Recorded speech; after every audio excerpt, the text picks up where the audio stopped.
The Economic Affairs Minister also today sharing his optimism for the government not only meeting but exceeding its fiscal expectations in the second half of the 2022-2023 budget. The same to be said in the case of its projected 4.3% deficit.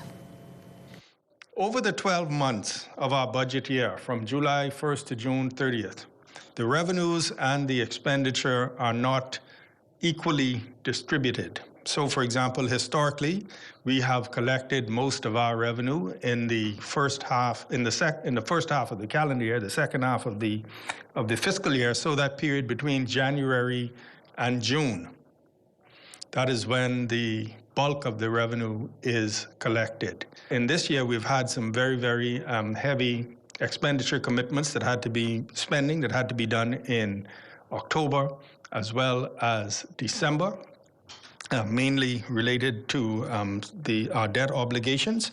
And so the point I'm wishing to make here is that this period that we're now in is the time when we will see the bulk of the revenue come in. We've also seen those heavy commitments taken care of, so the spending will not be as much. So we should see an even better budget performance during the second half of the year. And should things continue on the projected path, the government expects the deficit will shrink to 0.9% in 2024 to a surplus of 1.9% the following year.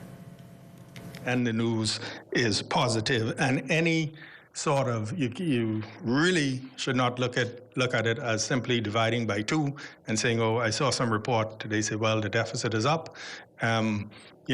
That's timing related. We are fully confident that we will meet our projections because more revenue will come in the second half and we won't have all the heavy spending obligations.